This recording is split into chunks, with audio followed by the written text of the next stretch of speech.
Assalamualaikum warahmatullahi wabarakatuh.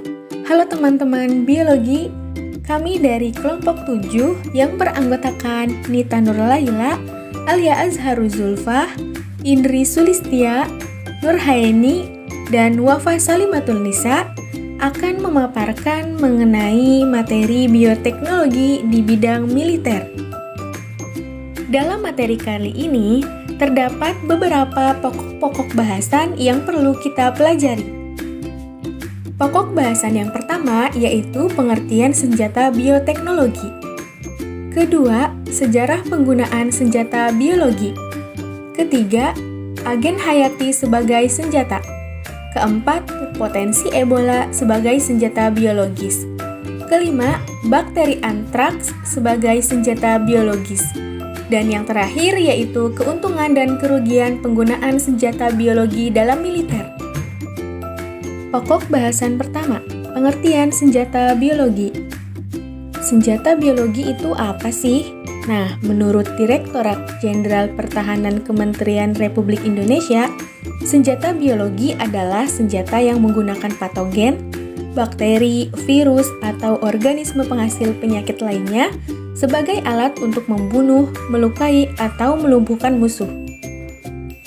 Kemudian menurut Elizabeth 2007, bioterorisme merupakan salah satu bentuk teror dengan menggunakan atau menyebarkan kejahatan biologis seperti virus dan bakteri sehingga menimbulkan penyakit atau kematian pada manusia, hewan, maupun tanaman. Nah, berbeda dengan senjata nuklir, senjata biologis mempunyai banyak jenis. Walaupun senjata kimia juga memiliki banyak jenisnya seperti gas sarin, gas VX, sianida, dan sebagainya, namun karena senjata biologis menggunakan agen hayati seperti virus dan bakteri, jumlahnya cenderung bertambah dengan munculnya berbagai macam penyakit infeksi seperti Ebola, virus Lassa, dan lain-lain. Pembahasan selanjutnya yaitu tentang sejarah penggunaan senjata biologi. Nah, sejarah penggunaan senjata biologi yang pertama yaitu dimulai pada tahun 400 sebelum Masehi ketika orang Iran kuno menggunakan panah yang dicelupkan ke dalam feses kotoran dan mayat makhluk hidup yang membusuk. Kemudian apabila musuhnya terluka oleh senjata tersebut, maka terjadi infeksi yang dapat menyebabkan kematian. Kemudian yang kedua, peristiwa penting dalam sejarah kuno penggunaan senjata biologi terjadi ketika bangsa Mongol mengusir bangsa Genoa dari kota Kaffa di Laut Mati dengan memanfaatkan mayat-mayat manusia yang terinfeksi wabah. Nah, ketika bangsa Genoa menyingkir ke Venice, mereka tetap diikuti oleh kutu dan tikus yang terinfeksi sehingga akhirnya menyebabkan kematian hitam atau Black Death di wilayah Eropa. Selanjutnya, pada Perang Dunia I, Jerman menggunakan dua bakteri patogen yaitu Burkholderia malei, penyebab glanders, dan Bacillus anthracis, penyebab antraks, untuk menginfeksi ternak dan kuda tentara sekutu. Nah, menurut Hegstead tahun 2000, Perang Dunia I dan II pun tidak lepas dari perang senjata biologis tersebut.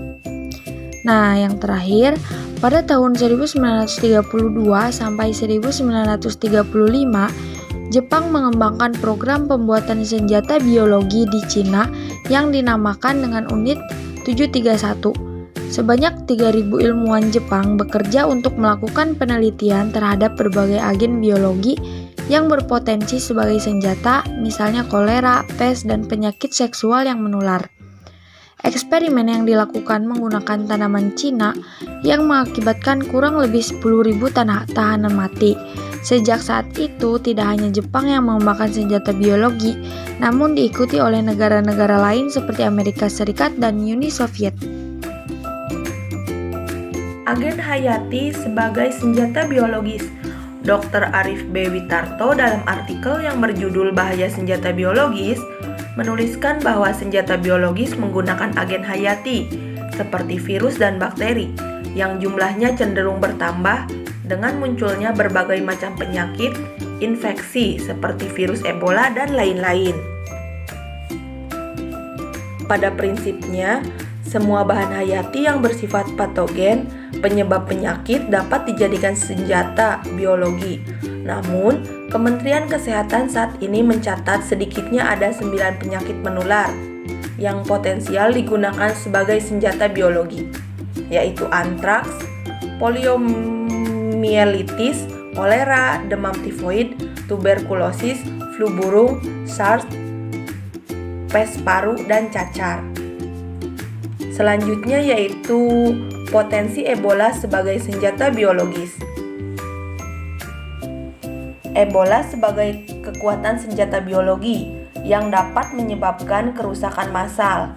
Ebola dapat menyebar melalui kontak dengan cairan tubuh yang terinfeksi, termasuk tempat tidur dan pakaian yang terkontaminasi dengan cairan tersebut.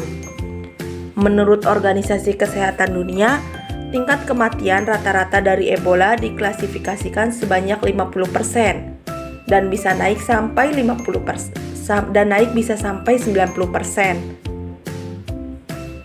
Jika tanpa perawatan medis, keputusan Amerika Serikat menjadikan virus Ebola sebagai prioritas keamanan nasionalnya, disebabkan karena Amerika Serikat ingin mencegah penggunaan virus Ebola tersebut sebagai senjata bioterorisme.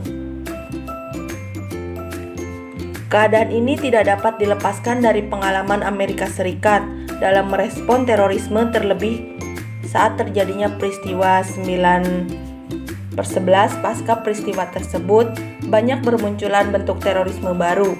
Salah satunya penggunaan penyakit atau virus sebagai senjata untuk melakukan aksi terorisme, yang kemudian disebut sebagai bioterorisme.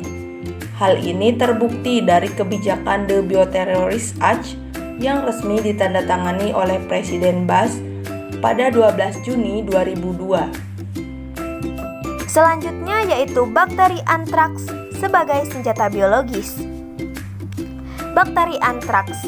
Antraks ini disebabkan oleh bakteri Bacillus anthracis yang merupakan penyakit zoonosis yang memiliki daya rusak tinggi dan mematikan berbagai ternak, sapi, kerbau, domba kambing, dan burung unta, maupun manusia. Nah, selanjutnya bisa kita lihat teman-teman, di sebelah kiri ada gambar bakteri antraks, yang mana bentuknya ini mirip rantai dengan ujung persegi, termasuk ke dalam bakteri gram positif dengan ukuran 1-1,5 kali 3-5 mikrometer, bersifat anaerob atau tahan terhadap keadaan tanpa oksigen. Dan bakteri ini memiliki spora, teman-teman. Nah, spora inilah yang membuat bakteri ini bisa bertahan dalam lingkungan yang cukup ekstrim, bertahan walau dalam kondisi kering, lembab, panas tinggi maupun dingin yang rendah, bahkan di dalam tanah. Spora antraks ini bertahan hidup sampai 40 tahun lamanya. Secara alamiah, antraks memiliki sifat yang tidak menular antar manusia. Kondisi tersebut berbeda halnya apabila ada kejadian antraks yang disebabkan dengan sengaja oleh seseorang atau deliberate dengan menebarkan spora antraks ke sebuah wilayah tertentu. Nah, spora antraks dapat disebarkan di berbagai tempat tanpa menggunakan media pembawa khusus. Sifatnya yang mudah berterbangan dan dapat menyebar mudah di air merupakan suatu kelebihan spora antraks untuk disebarkan tanpa diketahui oleh siapapun. Objek vital negara seperti istana negara, instalasi penampungan air, pusat keramaian seperti bandara, terminal, stasiun, gedung, perkantoran merupakan tempat-tempat yang sangat mudah dijadikan target serangan. Angka kematian manusia karena menghirup spora antraks sangat tinggi, yaitu sekitar kurang lebih 90% menurut CFSPH tahun 2007. Ada keuntungan dan kerugian penggunaan senjata dalam biologi militer. Untuk keuntungannya yaitu biaya produksi relatif murah dibandingkan senjata pelacur lainnya. Alat dan bahan yang dibutuhkan untuk pertumbuhan agen biologi cukup sederhana. Waktu yang diperlukan dalam pembuatannya relatif lebih pendek. Penggunaannya tidak merusak infrastruktur atau fasilitas yang ada dalam daerah yang diserang. Dapat dibuat vaksin atau penawar dari senjata biologi yang telah diciptakan, dan penyebarannya tidak terdeteksi oleh musuh. Selanjutnya ada kerugiannya, yaitu perlunya perhitungan cuaca atau kondisi yang tepat untuk melakukan penyebaran senjata biologis tersebut.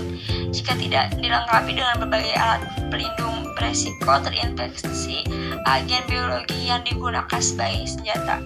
Beberapa jenis senjata biologi diketahui rentan terhadap radiasi matahari maupun perubahan cuaca, sehingga agen berfungsi dengan baik.